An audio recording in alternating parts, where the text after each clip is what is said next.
Well, greetings and salutations, one and all. Back again is the Super Review Show's career retrospectives right here on the Super Review Show Network. I am joined by my two incredible friends who do this podcast with me, Kyle and Mike. How are you doing tonight? What's up, guys? Oh, So glad to be back once again. And as the title of our episode suggests, alludes to whatever, we're going to be breaking down and discussing Good Charlotte's Motel du Cap with their most recent release that just came out back in, I believe it was June, if I'm not mistaken, Kyle, or July. I forget. It's earlier this year in 2025. But we said, let's get to it. We're going to break it down. Here we are today talking about Good Charlotte's most recent release, their first album, actually, since 2018. I did a little research on that, too. Since this was Kyle's, like, not necessarily pick, but just like he told us about it. Kyle, what's your background on Good Charlotte, and what is your overall impressions? What do you got? Yeah, I mean, Good Charlotte's been one of those bands that I actually don't think we've ever talked about on this channel before. No. But they're one of the bands that actually got me actually really into music, in the early 2000s. I remember the first two CDs I bought with my own money was Green Day's American Idiot. And at the same time, it was the Young and the Hopeless album by Good Charlotte. Those were like all I listened to, for a couple of years there. And Good Charlotte has always stuck with me. I've missed them in their absence. They've had their ups and downs. I was not a fan of their last album, Generation RX. I am pleased to say that going into this one, I don't think this is a perfect Good Charlotte album by any means. I do enjoy it more than their last release. So with that, I'll turn it over to you guys, and I'll go into that more later. Sure. Mike, do you want to go or do you want me to go? It's up to you. you can go ahead. Yeah. All right. Sounds good. Good Charlotte is a band that I've never delved into their catalog. I've never done any of their albums outside of this one that we're reviewing right now. But I will say, though, I knew a couple of hits from like the early 2000s. Like obviously, the anthem was it's an anthem to this day. Still, it's like it's some people say it's even the national anthem to some extent because it's so good. It slaps really hard. But no, but to any extent of that, I've never really gotten into them as a band. But this, so I can't judge this album on any merit based on their previous album from 2018. But I will say though, I did enjoy what I heard quite a bit. So my love of this album or enjoyment of this album, or how I feel about this record, might be a little bit more positive than negative in this case because I've never listened to any of their other albums since at all. So this might be a little bit of an over love, if you will, but that's I'm sure we'll get into that a little bit. Mike, what do you got for Good Charlotte?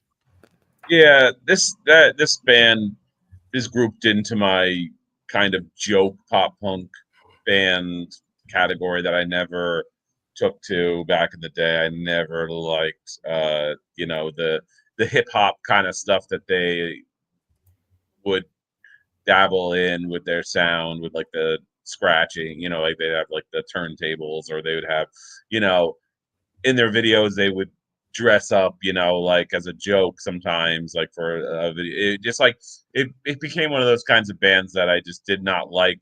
They were kind of known in my friend circle and people I knew as like kind of like a poser band. So for the most part, I just never got into their music.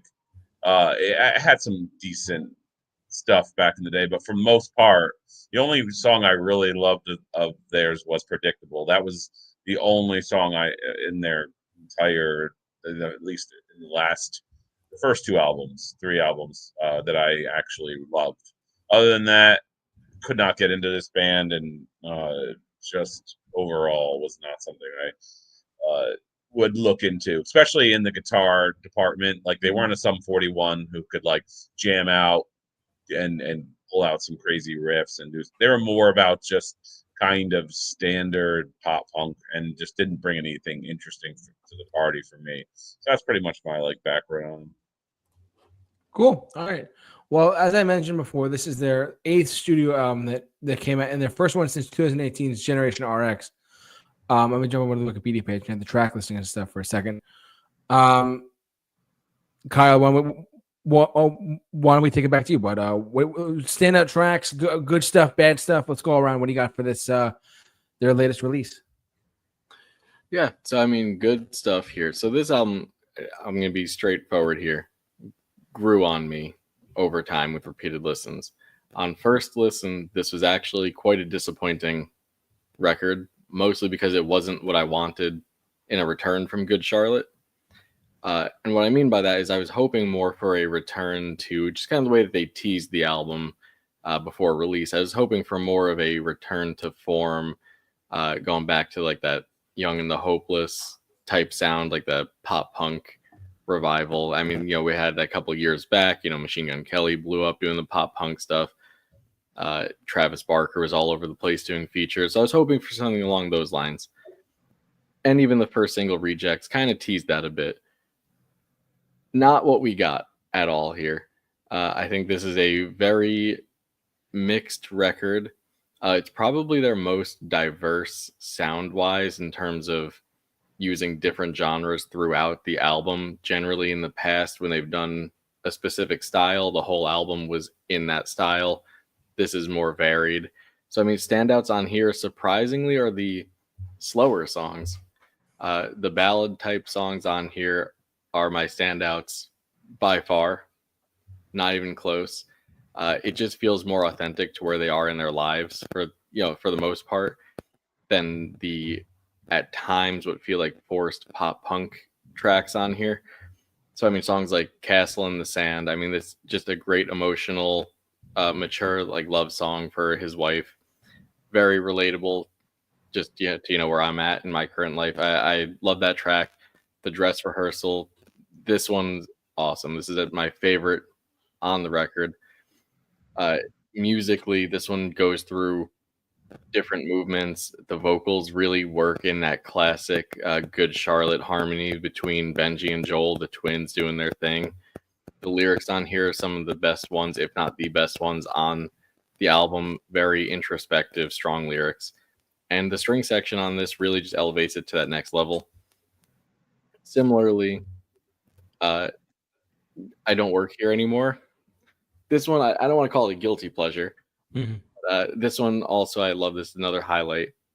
This almost reminds me of a just mature version of the anthem or festival song from their debut album, in that it has like the same message.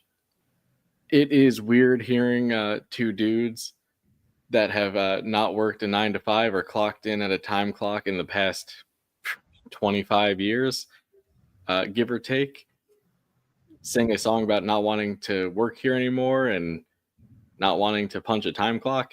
So that's a little strange, but musically, I think it's well done.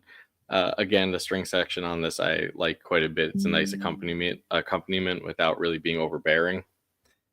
The only standout track that I have that's on that more upbeat, and it's not even on the pop punk side, is actually Bodies, which this one actually kind of shocked me.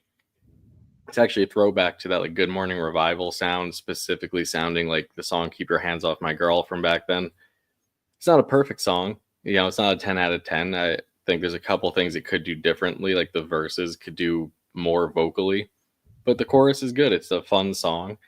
Actually has a breakdown at the end too that kind of caught me off guard, but I enjoy it. It was good. You want me to do my least favorite things now, or do you want to go to that later? It's up to you guys. What do you want to do? I could just hit them now. And Sure, we'll go ahead. Blast through it. The biggest detriment on this album, those features. These are some of the worst features. The only one that I think did anything for the song was Wiz Khalifa on Life is Great, which is already just a fine, chill song. His rap verse at the end it's decent. It didn't take away from the song.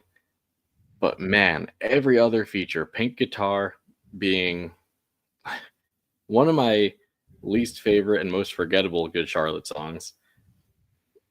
It's just this mid-tempo, repetitive song. The feature in this, I don't know who Zeph is. I'm not familiar with their work. But it is just the weakest chorus they've ever done. It is just so blah. And the feature is just lame. Same thing, Luke Borchelt. Again, not familiar with his work, so I'm not judging on that. It's this country-inspired song that when the featured artist is not singing, I enjoy it. Just when I hear this guy, it just makes me think of literally just a discount Luke Combs or Jelly Roll, where it was like, all right, well, we couldn't get one of those guys. Let's get a guy that sounds like him and have him sing almost more of the song than we do. But the worst feature, Vertigo with Petty Hendrix. Again, don't know who this dude is. Hated his verse, hated his parts. Did not fit in with the rest of the song at all. But I mean, that's my biggest issue with the album for the most part. And then the song, another low point being Mean. I think a lot of the middle of the album kind of takes a dip, but Mean is one of the most forgettable Good Charlotte songs in quite a while, if not ever. It's not like a terrible song. It just, I couldn't really sing you any part of that song right now if I wanted to. And I've been listening to this album for weeks now. So, overall, not their strongest release. It's not bad. I think it has some great songs, has some good songs, and some mediocre songs. Pretty varied, like I said. Really growing me over time, though. Decent addition to their catalog. Yeah. All right. That's Kyle's perspective on that. Mike, I'm gonna go next if that's okay with you. Yeah, go for it. Cool. So, like as I said from the get-go, my introduction to Good Charlotte has always been just a couple of hits from the early 2000s, nothing too crazy, of course. But now that I've listened to a whole album by them, I might have to go back and start listening to some of their other albums too, just to get a better perspective on, do I like this one more? Do I like that one less? But going into this one, excuse me, I really enjoyed the album. Like, I remember listening to it for the first time through, and I remember saying to myself, this definitely feels like if you listen to it from start to finish, which is something I've always said. I've always said if you listen to an album from start to finish, you'll probably have a better experience with it than you would just a track by track or a singles here and there kind of album. Now, not every artist is like that. Some artists rely on singles to drive an album. That's just how it is. It always has been, or how it can be. But in this case, there are a couple of really good tracks on here. Kyle already mentioned I Don't Want to Work Here Anymore. That one, like, just so as someone who's within personal life, who's like kind of in between jobs right now, and just like not struggling necessarily, but just like who does punch a clock for a living to make this show run. I related to it 100%. It's a really solid track. The lyrics are really, I want to say overall lyrically, the album is great. There's a lot of really good lyrics on here too, and a lot of good storytelling and good imagery and good perspectives and stuff on here too, which I really liked a lot. Well, but for this one, I Don't Want to Work Here Anymore really stood out to me as well. Where was it? I'm trying to find it. Where was that? You're right. And the second half of this album, like the last 3 tracks are really solid in my opinion. The Dress Rehearsal was really great. Cast on the Sand, beautifully written. And GC Forever, for whatever reason, it was just kind of a nice, like, not a send-off, but just like, hey, we're at this stage in our lives. We're in a band. We're touring. We're writing music. And we've come so far. Let's just keep it going. And it kind of ended this era, I guess, or this I don't want to say this era, but just it ended this album on such a good feeling note for me about how, like, hey, we're in a band. We're going to keep going. Let's keep doing it. And this was so great for me. I love that track a lot. But the one thing that, Kyle went into his positives and negatives, so I'm going to go into my positives and negatives too. The features on here, I wholeheartedly agree with Kyle on that. The songs are good, but without the features, like, unfortunately, Petty Hendrix, Luke Borchelette, Zeph, Wiz Khalifa, they just did not. There's some things that should be not touched by other artists, in my opinion, even as a feature. Like, I love my personal love of it is when an album comes out and there's no features on it whatsoever. Like, oh, what's this about? Like, should be interesting. I've always liked that a lot, especially when like a band like Green Day does that. Blink-182 sometimes does that. Like, or they didn't do it in the past, but on their most recent record they did that. It was great. So I love it when bands can release a project or an album with no features on it and show that there's just 3 or 4 guys writing in a room and creating something really special. And features on this record just didn't really do it for me. The songs themselves are fine, but with the features, it just didn't do much for me. But that's unfortunate, and that's how it is in today's day and age with music and stuff like that. One more thing too before I forget, but I forgot to mention from the top of my discussion points. But check in at Motel Du Cap. Such a great little, a nice little fun introduction. It's nothing super crazy. It's just something simple, but I like it a lot. It really, it kind of sets up the mood and the tone for the. It's not really a song, but it's just a little like introductional snippet or instrumental that just a sample of something that just says, "Hey, we're gonna do this." It kind of sets up the mood for the record, which I liked a lot. So, but for me overall, as someone who never listened to a Good Charlotte album and only knew the hits, I actually thoroughly enjoyed this. I'm not going to go into my rating in a second. We'll do this at the end. But overall, just a really solid album in a day and age where everything has been single released or with features here and there, featuring wobbly doubly or so and so. You know what I mean? Everything's been so single or feature driven lately. This is just a nice breath of fresh air for me, at least. So that's kind of where I sat with that. But I know Mike loved this record so much. What do you got, bud? Yeah, it definitely is one of those types of bands that I just can't get into. They try to pull things off that don't fit with their vocal, the lead singer's vocal ability. The lead singer is it Joel Madden? Yeah, Yep. Joel. It's just whiny, nasally delivery in songs that require more depth and ability to pull off songs outside of the pop punk sound that they're trying to kind of jump into in this album. So you start off, I'll say my standout tracks here. Actually, I'm completely opposite of you, Kyle. We're back, baby. We're back. I want to get back to. Yeah, we need to be back in sync, and here we are.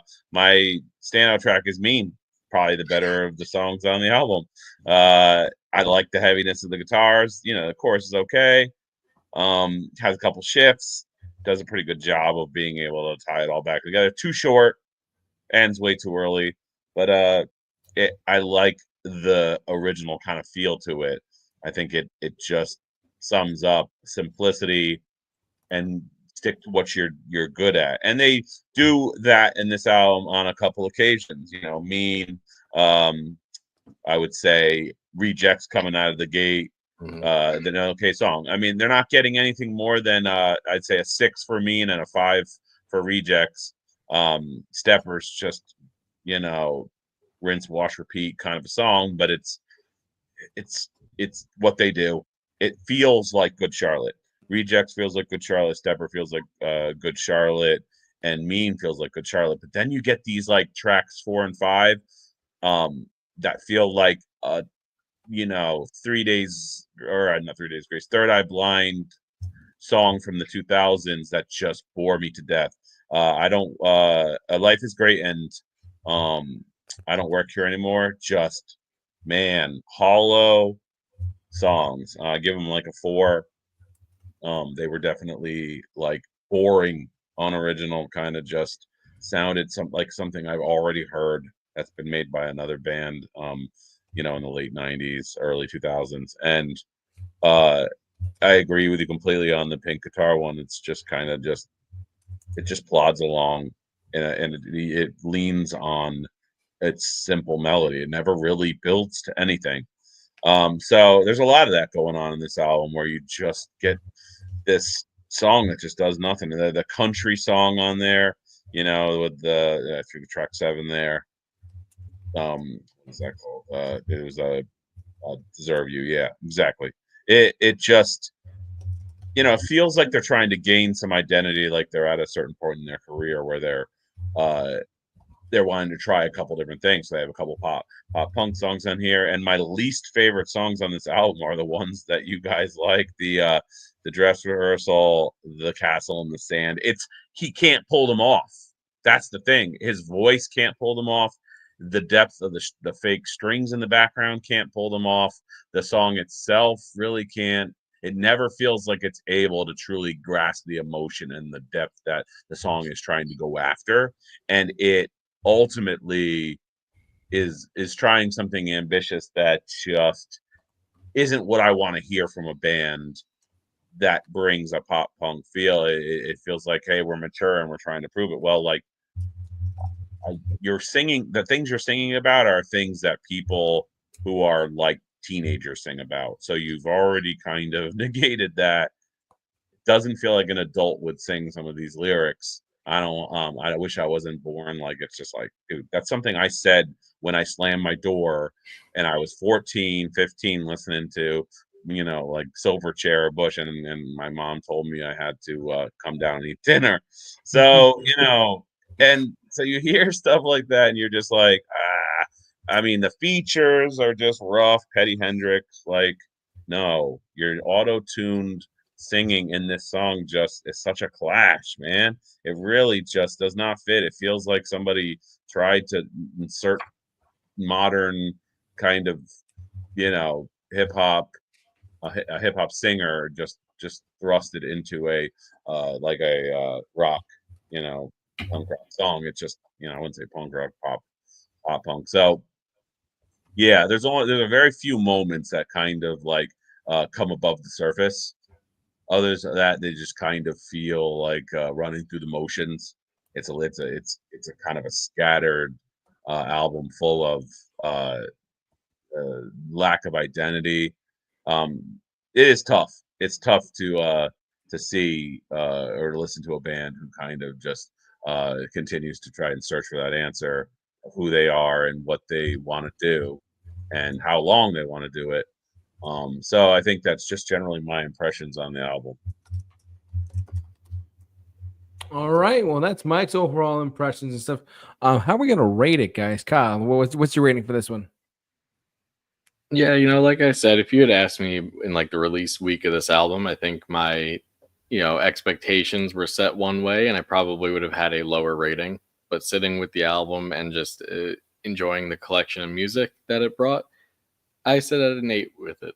I enjoy this album a decent amount. I think that there is some questionable choices on it. I don't disagree with everything that Mike said. I mean, specifically the lyrics. And this is why I liked those more mature songs and maybe why Mike maybe didn't like them so much, because it is more reflective of this is where they are as adults at this point in their life. Why are we trying to write songs as if we were, 18-year-old kids again in your rebellious punk rock phase? Like, we get it. You used to be that band. Maybe you're not anymore, and that's fine.